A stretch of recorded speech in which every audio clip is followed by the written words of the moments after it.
My name is Marissa Neitling, and I play Kara Foster. My name is Travis Van Winkle, and I love Kara Foster on the show as Danny Green. That's Lieutenant to you. Lieutenant, do I salute to you now? I believe I am higher ranked than you are now. Girl power. Yes. Oh my gosh, it is so fun to talk to you. Congratulations on the new season. Thank you. Thank you. Can you give me a clue about what is going to be going on? Of course, yeah. Spill the beans. Me. Yeah. I spill the beans. Say Well, exactly what Hank and Steve told us not to Just say. tell them let's read the paper that they gave us and just read the opposite. Right. Well, things ended on a little bit of a cliffhanger. So we do have a bit of a time jump. So without giving too many details away, there are a lot of questions that are answered that you probably want me to answer right now that I can't. Stay tuned. Congratulations are to be had.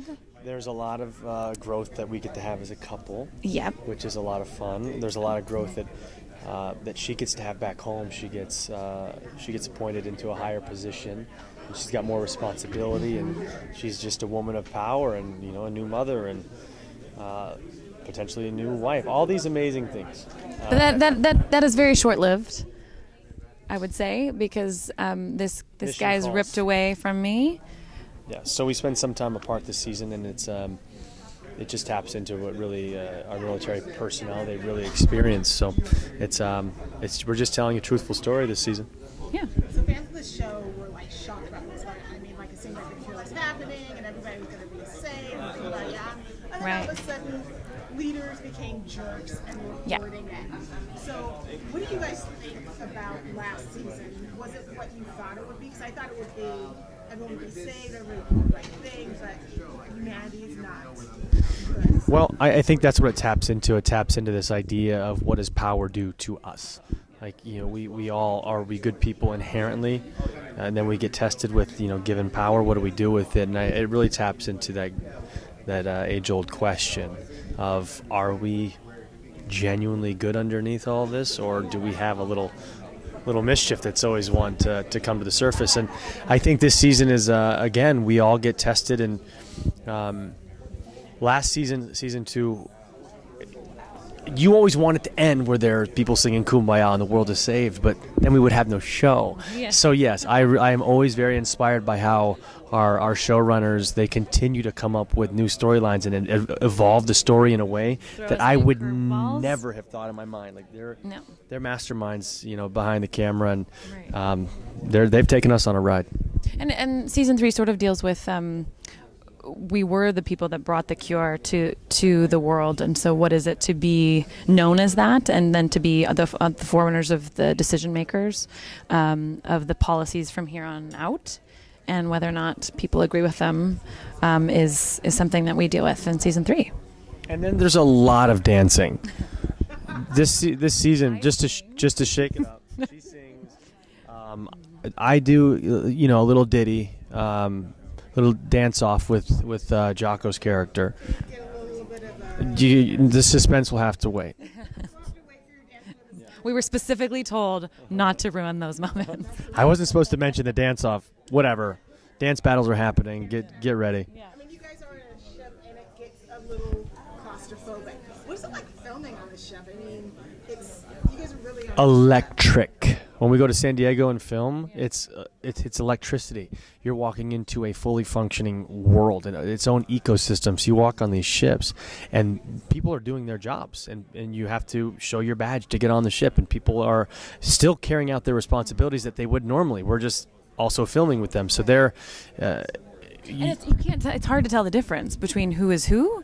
So I did have somebody come up and report to me, and I said, "Excuse me," and I thought he was asking for the bathroom, like what, And then somebody said, "Get over here," and I went, "Oh," because he was so, he knew the ranking that I was, and he was reporting to me as a lieutenant.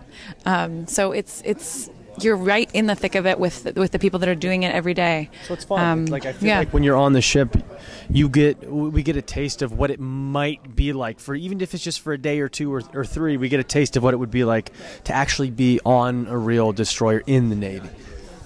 So the outfits you guys wear, the uniforms look like real uniforms. Don't call uniforms outfits, okay?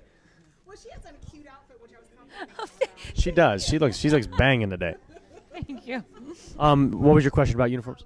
I didn't realize that they looked like real uniforms. I assumed since they were for TV, they made them look different, like when you do, so that people wouldn't be fooled. Nope. These are the authentic uniforms that we use. Although they have real women who are past a certain due date or point in their pregnancy are not allowed on board a ship.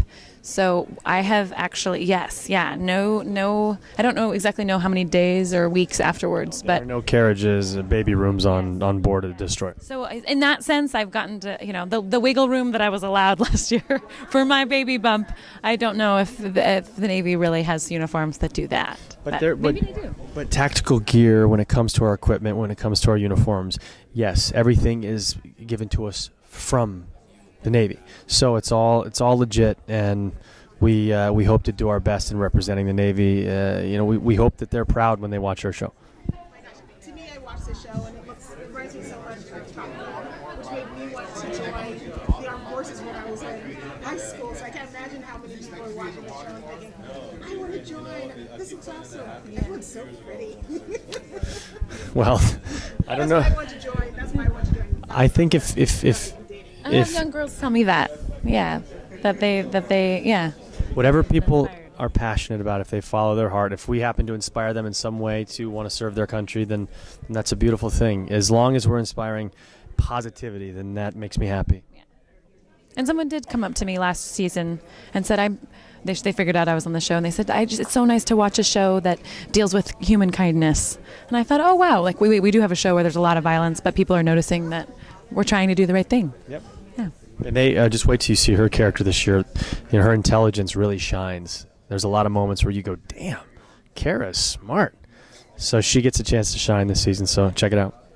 One last question. Yes. Do you guys ever think to yourselves, I want to really immerse myself in the ship and like stay on the ship overnight? Would they allow you to do that? They have allowed a few people to do that. I got asked to do that last season, but scheduling-wise I couldn't. But I know Baldwin has. I know Dane has. People have. Yeah. I was never asked, and now I'm off the ship. So I was never. I think She wasn't cool enough. She didn't make the list. Yeah, but I would love to. Why? Yeah, absolutely. Just to see what that would feel like. Yeah. How can I see you guys at Comic-Con? yes. Chance to stay on the ship one night and really eat at the mess hall and do whatever it is people do on the Navy ships. Well, Sounds good. we'll let you know. Thank you so much, and congratulations on the new season. Thank you. Thank you. Of course, you look pretty as always. You look really nice too. Come on. Come on. This one. Thank you. So here, Thank you. I almost wore it. I'm glad I didn't.